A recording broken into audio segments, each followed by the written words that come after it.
What's up, guys? Dead by Daylight just announced a new survivor, a new killer, and a new map. We're gonna go check out the survivor and killer in today's video.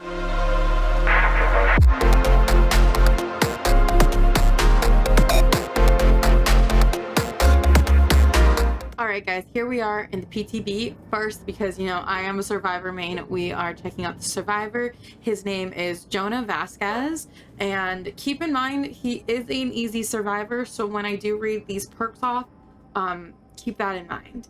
So his first perk, we have Overcome. You've calculated how much energy you can risk to expend.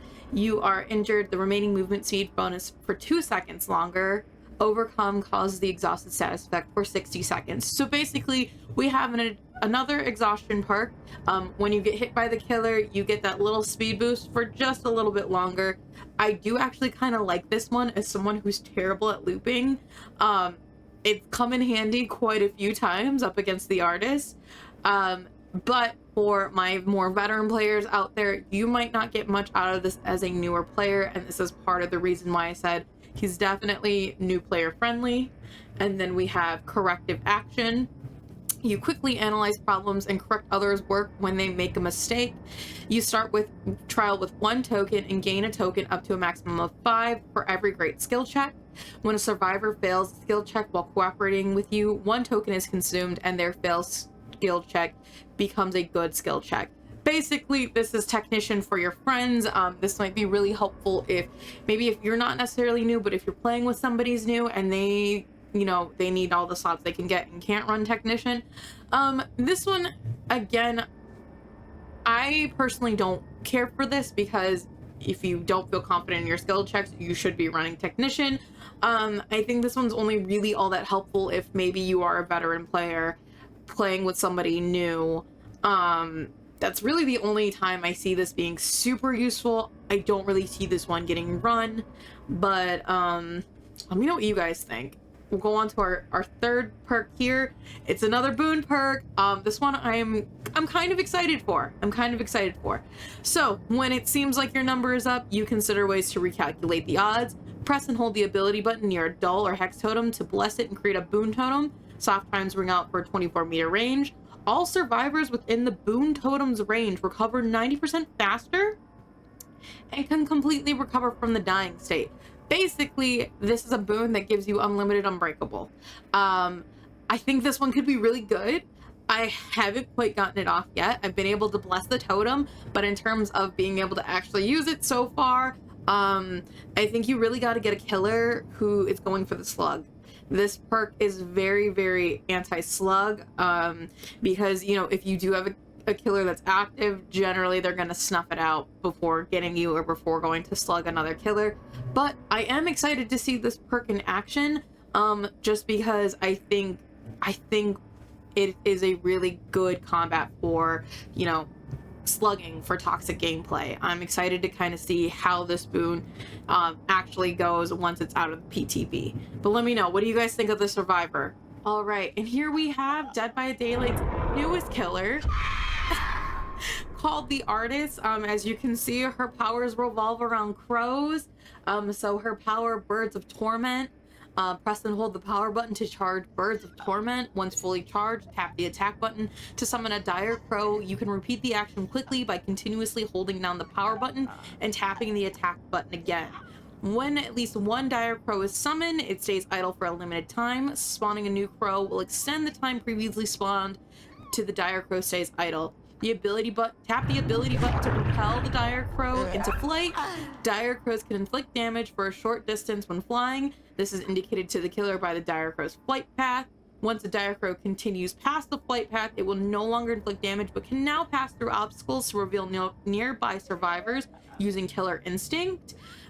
In this phase, dire crows will create a swarm around the survivor they hit, allowing the killer to see the swarm's aura on the survivor. The survivor can repel the swarm by compelling the repel action or entering a locker. During this time, swarm's aura is not shown to the killer.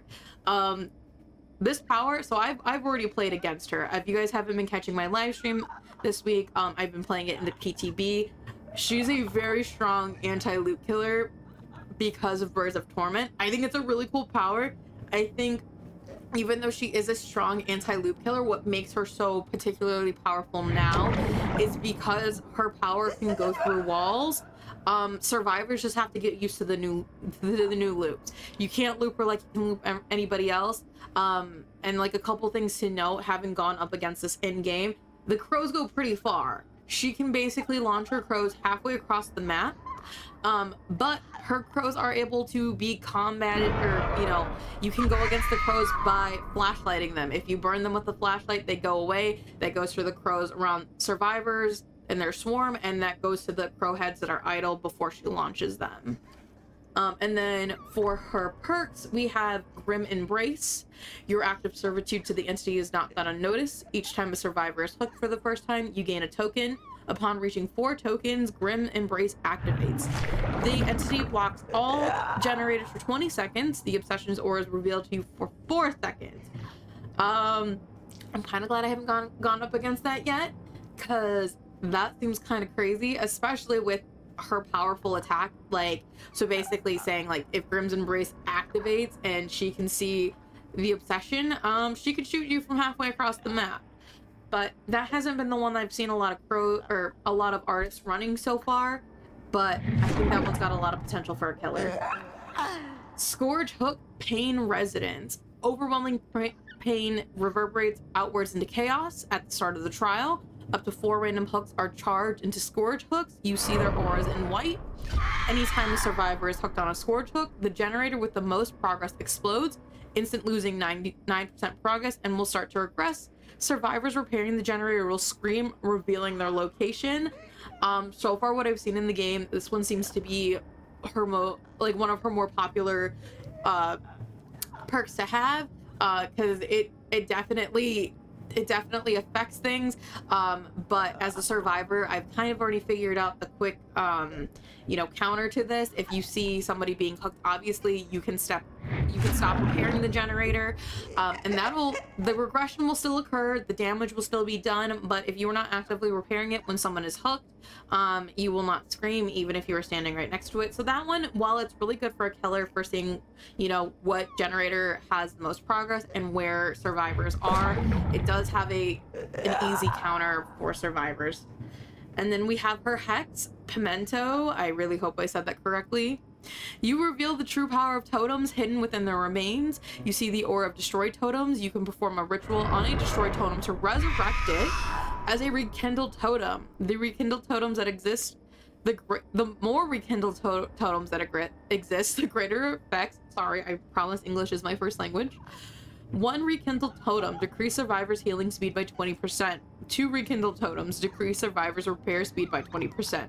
3, decrease survivors' recovery speed from being downed by 20%. 4, decrease survivors' exit gate opening speed by 20%. And 5, all totems are blocked by the entity. I'm really surprised I have not seen more people run this.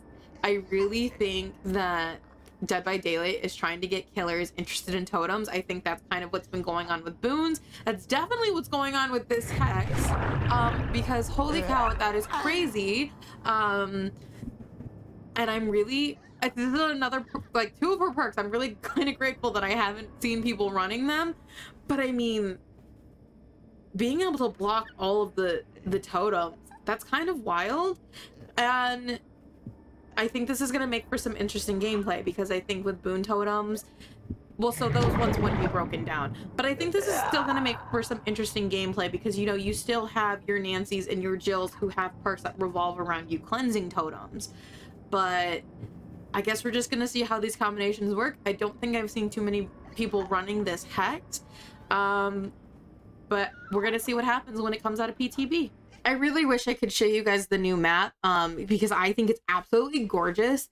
It really, like, especially if you're super into, like, mythology, it kind of gives me, like, Greek mythology vibes.